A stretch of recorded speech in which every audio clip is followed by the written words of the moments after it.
primary mission of the 157th Air Refueling Wing is refueling airplanes in flight with the KC-135 tanker. The KC-135 is similar to a commercial airliner with modifications for the refueling mission.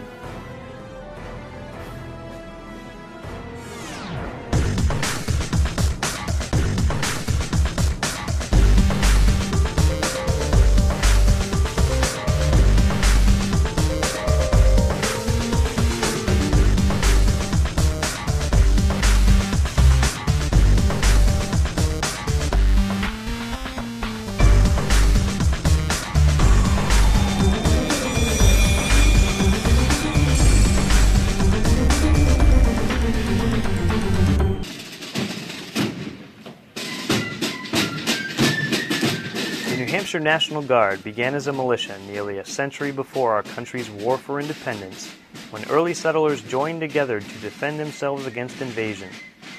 These part-time soldiers were New Hampshire residents dedicated to protecting their homes, families, and communities.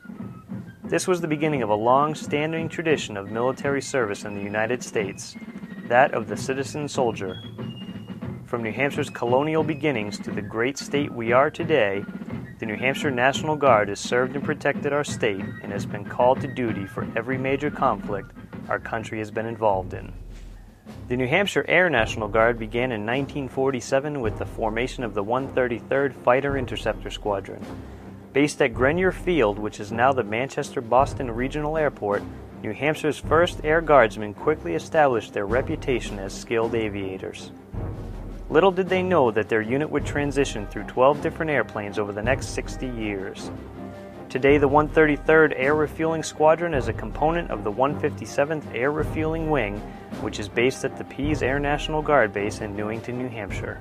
The Air National Guard was born out of the end of World War II, same time the United States Air Force was born, and it has had a tradition since its founding of very dedicated citizens in New Hampshire supporting the mission here. The guy called me up at 3 o'clock in the morning and he says, hey, he says, the North Koreans walked south. And I says, well, where's North Korea? They called us to active duty in the spring of 1951, I guess it was. There were quite a few officers who went to Korea that were pilots that got to fly in Korea. In 1960, we changed from fighters to transports. Well, when the 157th was participating in Vietnam, they were flying C-124s, which for that era was like the C-5, the biggest cargo hauling jet, even though it wasn't a jet, it was a prop, in the Air Force at the time.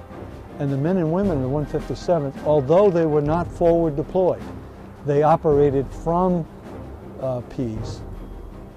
They were taking trips from the United States all the way to Southeast Asia and back. When we changed out of the 124s into the C-130s, our overseas dropped. I was a young pilot at the time, and I thought the C-130 was about as much fun as you could possibly have without being assigned to fighter-type aircraft. We were going in and out of short fields, dropping paratroopers, assault landings. When 157th moved to Pease Air Force Base in October 1975, we started working with the 509th as far as being the refueling unit moving airplanes across the North Atlantic. And when Pease Air Force Base closed in 1990, we became the prime unit to be in the right place, right location to refuel any kind of fighter airplanes or airlifters going over the North Atlantic or coming back. Pease did not really close. What happened was it downsized.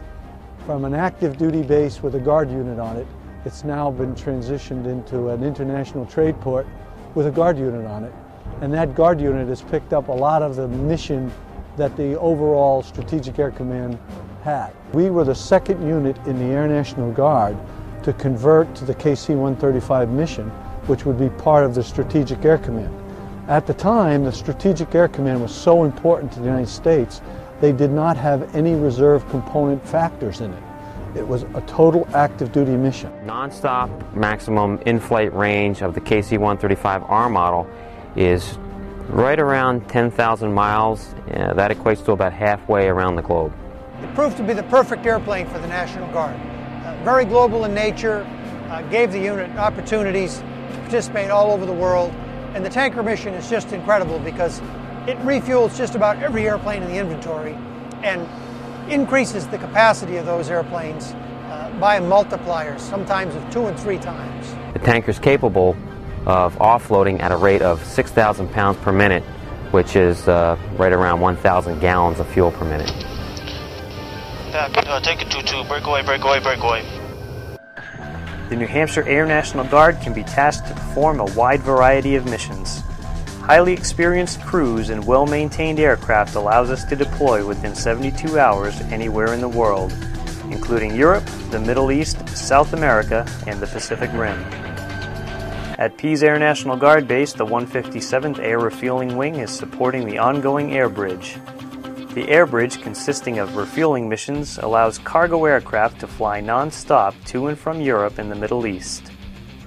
Since September 11th, the air bridge mission has become a 24/7, 365 days a year operation.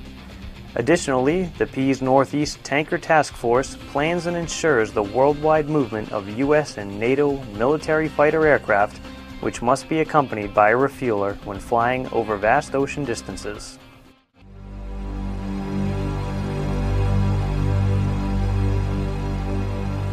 The terrorist attacks on September 11, 2001 posed a grave and immediate threat to the security of our nation.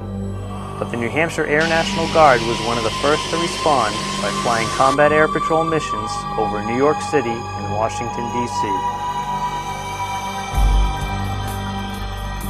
We're going down there to basically protect the city of New York, or to support that actually in the KC-135. We're going to be refueling